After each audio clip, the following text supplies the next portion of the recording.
Believe it or not, this console generation is almost 5 years old. In fact, it'll turn 5 in November. During that time, there have been hundreds of games released, but which are the highest rated so far by critics? Today we're going to take a look at the top 8 highest rated games of this console generation from the PS4, Xbox One and Nintendo Switch. For this ranking, I've used data from Metacritic, which for those of you not familiar with it, is a site that takes scores given to games from tons of different critics and forms one single aggregate score that gives the best possible judge of a game's overall quality. In the cases where more than one game has the same Metascore, I've then gone to the user rating in order to decide which should be ranked higher. The first entry at number 8 is Naughty Dog's Uncharted 4 that has a Metascore of 93.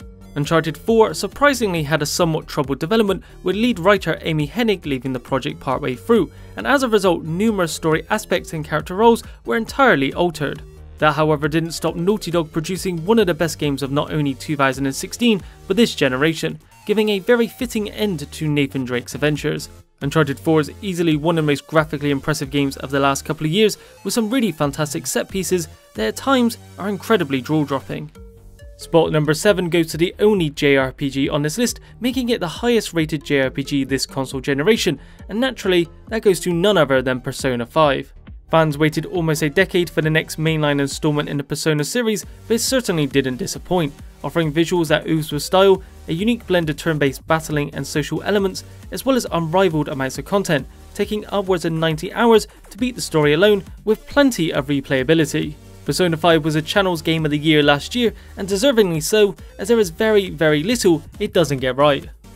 The next game at number 6 is the very last Metal Gear Solid game that Hideo Kojima worked on before departing Konami with a Metascore of 94. MGS5 was somewhat of a controversial game. On one hand it was incredibly polished, with gameplay mechanics that felt almost perfect, and a mission structure that really allowed you to take on objectives in any way you saw fit. On the other hand, due to the dispute between Konami and Kojima, the game's ending felt rushed, with a third chapter that was speculated to have been more or less completely cut. With that said, the fact that the game was essentially not quite finished and still managed to pull in such high critical acclaim really speaks volumes of Kojima's talent and just how solid its core gameplay is. The following game at number 5 is one I've spoken about multiple times on the channel now, and it seems there's no escaping me talking about just how good it is one more time. God of War scored an impressive average of 94 on Metacritic and is a great example of how changing up the fundamentals of a well-known series may be risky, but also extremely rewarding if done well.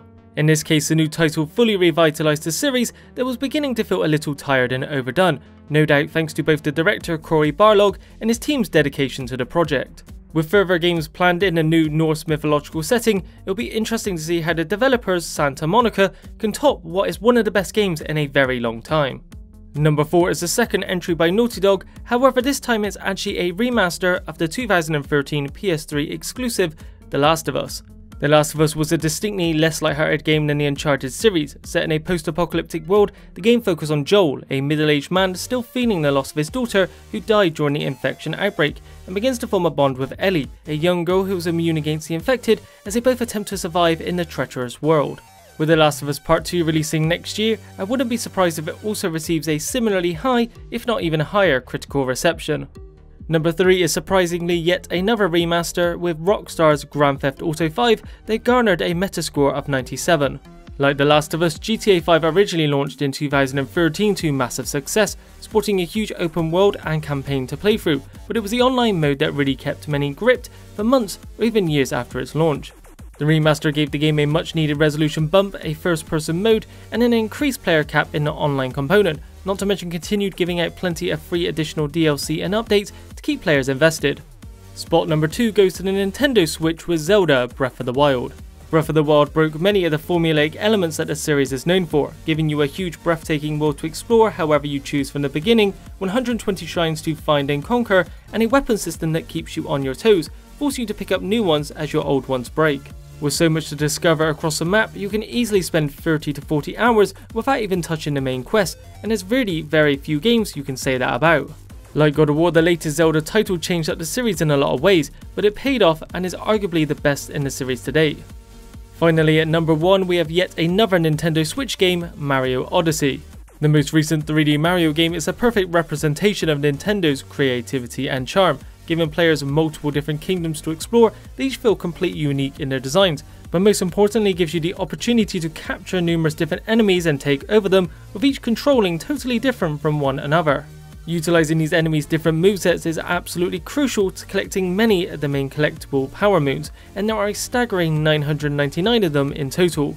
Mario Odyssey is innovative and imaginative in so many ways, it's really not hard to see why it's ranked right at the top of this console generation. So there you have it, the current highest rated games so far this generation. Were you surprised by any of the games listed? Do you think any of the other titles releasing this year will outrank them? Let me know down in the comments. If you enjoyed the video, be sure to leave a like, subscribe and hit that bell icon to receive notifications for when future videos are posted. Thanks for watching, and I'll see you on the next video.